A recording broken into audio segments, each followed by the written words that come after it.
Modiar, setelah kena skandal like bokep, Fadlizon kini terdepak dari Waketum Gerindra. Ditulis oleh Neha Alif di sewar.com. Pantas saja, akhir-akhir ini Fadlizon menjadi irit bicara. Setelah menjadi bulan-bulanan netizen akibat like akun bokep, ternyata dia juga tereliminasi dari partainya. Harusnya, kalau konsisten jadi oposisi, Fadlizon bisa merapat ke PKS atau Demokrat, yang jelas-jelas tak suka dengan Jokowi. Ketimbang duduk di Gerindra dan jadi duri dalam daging. Jangankan ditawari jadi menteri, jabatan yang diduduki pun akhirnya lengser sendiri. Mungkin Zon bisa daftar jadi Dewan Penasehat Demokrat agar lebih totalitas dalam serangan ke kanak-kanakannya. Demokrat hari ini sudah melancarkan serangan black campaign ke istana. Dari AHY, Andi Arief, Dahlan Nasidik, hingga koruptor Andi Malarangeng, semua sudah aktif provokasi. Bahkan menantang Muldoko kalau bisanya jenderal mengkudeta presiden, bukan mayor. Sama halnya keinginan kudeta itu sendiri. Kalau menyebut Jokowi memberi restu, harusnya target parpol besar seperti PDIP, Gerindra, atau Golkar. Bukan malah kudeta partai keluarga Gurap. Mungkin tambahan suara Fadli di partai mereka bisa tambah menyemarakan suasana. Meski elektabilitas tak kunjung naik, pamor oposisi garis keras akan auto naik. Sebelumnya seperti dilansir dari FIFA.com, Ketua Umum yang juga Ketua Dewan Pembina Partai Gerindra, Prabowo Subianto, melantik para petinggi partai itu pada Sabtu 6 Februari 2021. Deretan nama yang masuk ke dalam jajaran kepengurusan DPP Partai Gerindra itu didapat dari hasil Kongres Partai Gerindra pada 8 Agustus 2020.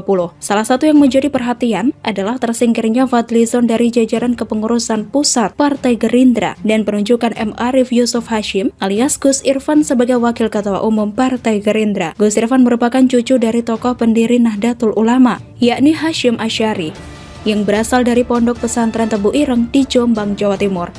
Sekretaris Jenderal Partai Gerindra Ahmad Muzani menjelaskan bahwa selain menunjuk Gus Irfan masuk ke jajaran pengurus pusat, Prabowo juga mengukuhkan Sufmi Dasko Ahmad sebagai Ketua Harian Partai Gerindra. Hal itu seiring dengan penunjukan Sandiaga Salahuddin Uno sebagai Wakil Ketua Dewan Pembina Partai Gerindra dan Ahmad Muzani sebagai Sekjen Partai Gerindra. Muzani menyampaikan pesan Prabowo untuk memberikan tempat kepada orang yang bersedia berjuang bersama partai agar terbentuk energi yang banyak. Karena saat ini partai tengah memerlukan kekuatan yang banyak yang bersumber dari semua kader Gerindra. Bersamaan dengan pelantikan itu dikukuhkan juga kepengurusan Gerindra hasil Kongres luar biasa pada 8 Agustus 2020.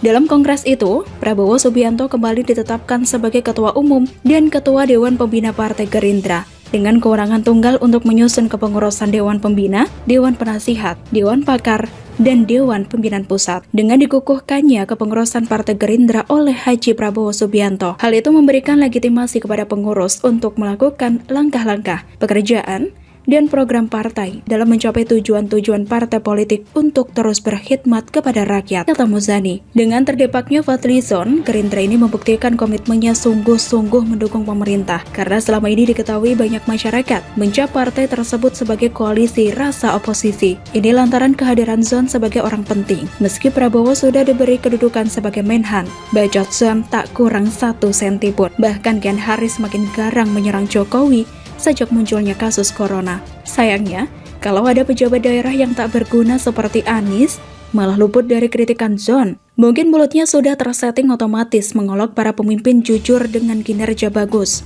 Makanya, saat Gerindra mendukung pembubaran FPI, Fadlizon sendiri yang malah mendukung pencopotan Pangdam Jaya dan Kapolda Metro. Daripada terus-terusan tak sejalan dengan partai dan pemerintah, lebih baik ngomong AHY di Demokrat. Siapa tahu malah dapat jabatan Waketum Demokrat 2 di bawah Ibas. Lagi pula, selama ini Fadlizon dan Demokrat selalu menyuarakan hal yang sama. Mulai dari usulan lockdown, dukungan ke Rizik dan FPI hingga menolak Omnibus Law. Fadlizon juga sama pesimisnya dengan sang mantan soal pemulihan ekonomi dan ikhtiar vaksin. Rasanya dengan segala kesamaan yang ada, kurang afdol jika Fadli berada di luar. Mumpung didepak dari Waketum Gerindra, secepatnya merapat ke Demokrat dan main kudeta-kudetaan dengan AHY, Ibas, dan SBY. Begitulah keraguan.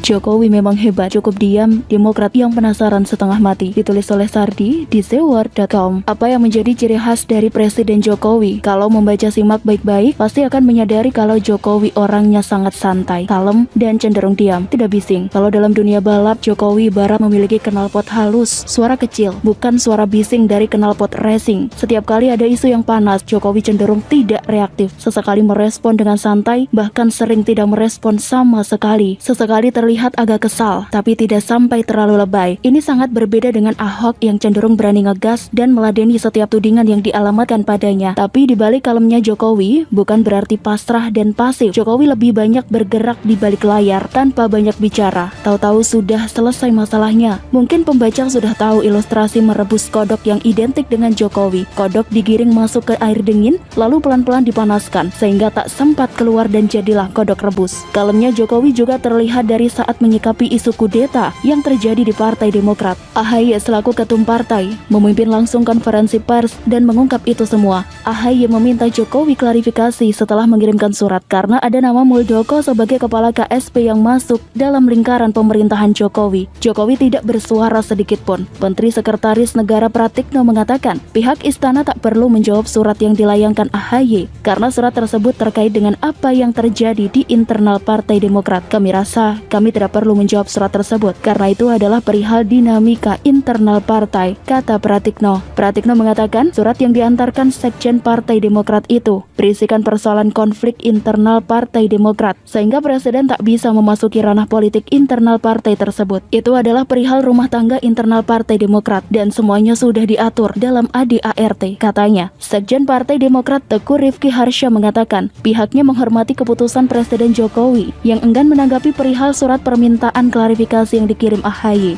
Rifki memandang dengan tidak ditanggapinya surat tersebut, mengartikan masih adanya teka-teki tidak terjawab terkait gerakan pengambil alihan kepemimpinan Partai Demokrat. Meskipun dengan tiadanya penjelasan Presiden Jokowi, tentu masih ada teka-teki yang tersimpan dalam pikiran masyarakat. Namun, kami tetap menghormati keputusan dan pilihan Presiden Jokowi tersebut. Kami tetap berkeyakinan bahwa Presiden Jokowi maupun pejabat negara yang namanya disebut-sebut benar-benar tidak mengetahui adanya GPKPD, apalagi terlibat, kata Rifki. Gimana nih ceritanya? Menghormati keputusan Jokowi yang tidak menjawab surat AHY, tapi di sisi lain memberikan opini yang terkesan menggiring dengan tujuan agar Presiden menjawab. Kalau memang menghormati ya sudah, jangan tambahin lagi bumbu pelengkap dalam berstatement. Jokowi memang hebat sih, hanya dengan diam tak menjawab, Demokrat bisa penasaran setengah mati. Sampai-sampai banyak pihak yang menyayangkan itu. Jokowi tak peduli dengan apa yang terjadi dengan Demokrat. Mereka yang sibuk memikirkan kenapa Jokowi diam saja, hati-hati loh, jangan terlalu sering penasaran, nanti makin kesel dan tidak bisa makan serta tidur. Kalau Jokowi tak menjawab dan masih ada teka-teki yang belum terjawab, itu tugas ketum partai. Masa Jokowi yang turun tangan? Jokowi bukan ketum Demokrat. Lu yang tuding, harusnya lu yang cari tahu di mana masalahnya, bukan memaksa yang dituding untuk cari tahu. Ibarat saya menuduh orang lain maling dan saya meminta dia yang membuktikan sendiri. Semakin banyaknya tekanan kepada Jokowi untuk menjawab surat dari AHY, semakin saya yakin kalau Jokowi memang seolah mau dipancing untuk bersuara. Dari situ akan ada gorengan baru, akan ada semacam penggiringan opini yang lain. Tujuannya kemungkinan mau play victim atau memainkan drama terzolimi seperti yang sering dilakukan SBY. Terzolimi, lalu curhat dan prihatin, lalu berharap masyarakat kasihan dan memberikan simpati. Jurus mendongkrak popularitas dan image yang sudah basi, tapi masih saja terus dilakukan. Kalau SBY dulu melakukan ini, mungkin masih efektif. Sekarang rakyat sudah makin cerdas dan melek politik, meski masih ada lugu juga. Bagaimana menurut